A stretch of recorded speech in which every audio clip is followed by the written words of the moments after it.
साहब साहब हमारी बेटी गुम हो गई है साहब। कहाँ गुम हो गई, खो गई क्या? उठा के ले गया क्या कोई? कितनी बड़ी थी? 17 साल। फोटो लाया? हाँ साहब, ला ये फोटो देखना सर। तो अब मुझे तो कुछ और ही लग रहा है। अरे गुम नहीं हुई होगी, भाग गई होगी किसी लौंडे के साथ। आ जाएगी वापस। हमारी बेटी ऐसी नहीं है साहब, पढ़ने लिखने वाली लड़की है साहब।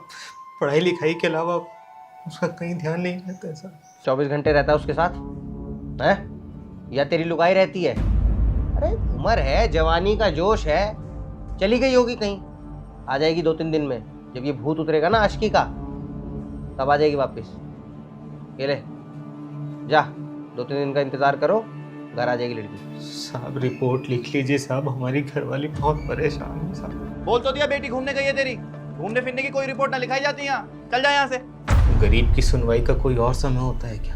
क्या? मतलब साहब ऐसा कौन सा वक्त है जो जहाँ हमारी पीड़ा सुनी जाए साहब? कोई समय नहीं, कोई अमीर गरीब नहीं, सबके लिए एक ही पुलिस बैठी है यहाँ। हम ही मिलेंगे।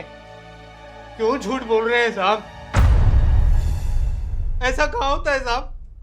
हमने तो आज तक यही देखा है साहब कि अमीर की तो सोई भी कीमती और गरीब की जान भी बेकार है साहब। चिल्ला क्यों रहा है? हाँ, आपने हमारी खोई हुई बेटी को ना जाने क्या क्या कहकर ये बोल दिया कि 2-3 दिन में घर वापस आ जाएगी। और साहब यही किसी मंत्री या नेता की गाय भैंस गुम हो जाती है तो आप लोग उसे ढूंढने के लिए दिन रात एक कर देते हैं साहब। ये भेदभाव नहीं तो क्या है साहब? आपने हमारी बेटी की उम्र सुनकर उसका चरित्र बता दिया साहब। भगवान ना करे उसे उठाकर बेच दिया साहब, तो तब भी आप यही कहेंगे क्या साहब कि वो अपनी मर्जी से कहीं जाकर बैठ गई थी? शर्म कीजिए साहब, और हो सके तो थोड़ी इंसानियत दिखाइए साहब। ये वर्दी, ये रुतबा, ये सब जिंदगी भर नहीं रहेगा साहब आपके साथ। आपके साथ रहेगा तो आपका कर्म। एक बाप के सामने उसकी बेटी को बेइज्जत मत कीजिए साहब।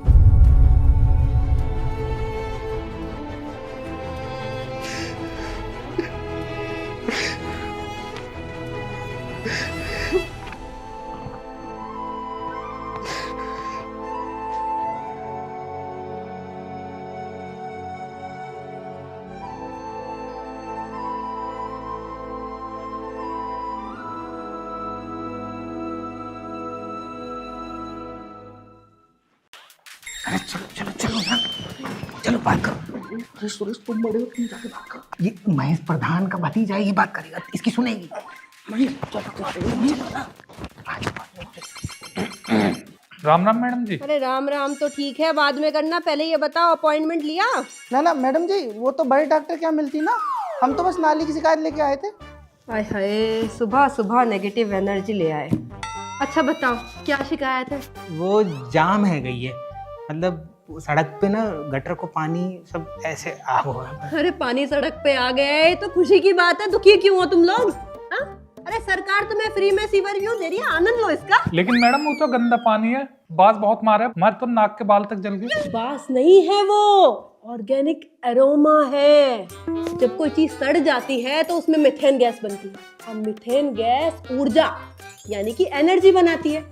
हम तुम्हारे मोहल्ले को एनर्जी एफिशिएंट बना रहे हैं कि तुम की शिकायतें कर रहे हो। मैडम जी हमारी गलती माफ करो, मुंह लगा है, पाइप का जो मुंह है वो छोटा दिखा है, वह साफ करवा देती तुम। अरे पाइप छोटा ना है, इंट्रोवर्ट है। यानी कि शर्मीला है। मैडम पाइप भी शर्माता है। अरे और नहीं तो क्या, तुम लोग दिन भर पता नहीं क्या क्या बातें रहते हो उसमें। सब्जी के छिलके, पॉलिथीन, पुराने मौजे। तुमसे लग रहा है कि उसका आत्मसम्मान यानी कि सेल्फ रिस्पेक्ट है कि नहीं? आरती उतार दे मैडम, ठीक हो जाएगा फिर तो। आरती नहीं उतारनी, उसे स्पेस दो। हाँ, कुछ दिन सीवर का यूज करना बंद कर दो, नहाना बंद कर दो, खाना बंद कर दो। जब उसे लगेगा कि तुम लोग सुधर गए हो, अपने आप खुल जाएगा। तो क्या करें मैडम, उपवास रखें? हाँ बिल्कुल सही। आप लोग हफ्ते में 4 दिन उपवास करिए। तो इसके ना 2 फायदे हैं, पहले तो सीवर नहीं भरेंगे और दूसरा वजन कम होगा, स्मार्ट दिखेंगे आप। ना बात सही कह रही है मैडम, मतलब मेरी समझ में आ रही है, तेरी आ रही है महेश, तेरी आ रही है, बात सही कह रही है, मतलब मैडम की सोच गलत ना है। क्या आपने हम तीनों की आंखें खोल दी? वैसे भी वो कीचड़ ना है, वो तो नेचर है। नेचर है, नेचर। और ना ये वासना है, वो तो अरोमा है। अब से मैडम बिल्कुल खाना वाना छोड़ देंगे। महेश भाई हमारे जो है वो छोड़ देंगे खाना वाना। आप भी। हाँ, बहुत बढ़िया। अब आप लोग जाइए, और हाँ, वो जो कीचड़ है ना, उसमें बैठ के थोड़ी देर व्यायाम जरूर करिएगा, इम्यूनिटी स्ट्रांग होगी। करेंगे जी, महेश कर लिए योगा। ठीक है जी मैडम जी, नमस्ते, राम राम। चलो भाई रमेश, सुरेश, हाँ चल हो गया, सही हो गया। लिवर साफ करवाएंगे, पहले अपना दिमाग तो साफ कर ले।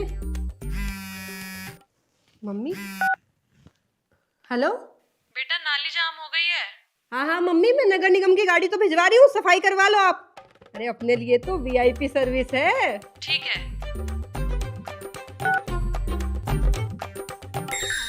ये लीजिए भैया नाश्ता। अभी रंग तो लगाना पड़ेगा आपको। नहीं नहीं भैया, मैं रंग नहीं खेलती। अरे भाभी, अब होली के दिन देवर आपको रंग भी ना लगाए। भैया नहीं, देखिए मेरी बात समझिए, मैं रंग नहीं खेलती। नहीं नहीं अरे नहीं, भाभी नहीं, नहीं। भाई बोल रहे हैं यार। नहीं भैया। अरे होली का त्योहार, रंग लगवा लो शेफाली। अरे भाभी एक मिनट।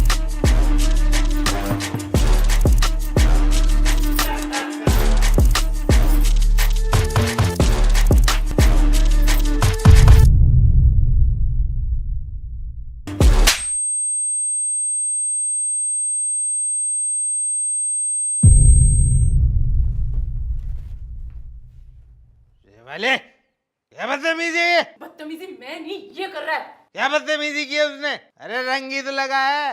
होली रंगों का ही तो त्योहार होता है। होली सिर्फ रंगों का त्योहार नहीं, बुरी आदतों को छोड़ने का भी त्योहार होता है। लेकिन कुछ लोग इसकी आड़ में न जाने क्या क्या करते हैं। इसीलिए होली का दहन की जाती है ना, ताकि उसके साथ हम अपनी बुरी आदतों को भी जला सके। कहना क्या चाहती हो तुम? आंखों में गुलाल चला गया है या नशे में दिखाई नहीं दे रहा। बुरा न मानो होली है, बुरा न मानो होली है बोल बोल के इन जैसे लोग कहीं भी कभी भी रंग लगा देते हैं। बदतमीज।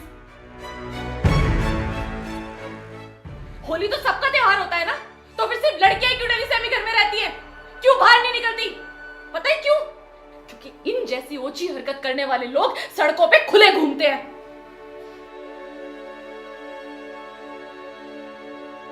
और आपको जरा शर्म नहीं आई? नशे में दूध अपने दोस्तों को घर पर ले आए।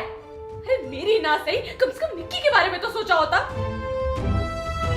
और तू मेरी बात गौर से सुन, होली एक पवित्र त्योहार है। श्री हरि विष्णु ने प्रहलाद की रक्षा की थी, उसी खुशी में यह पर्व मनाया जाता है। हाथ जोड़कर विनती है, इस त्योहार को खुशियों का ही रहने दो, खौफ का मत बनाओ। जब नशा उतर जाए ना तुम लोगों का, तब समझ आएगी तुम लोगों को। चल निकी।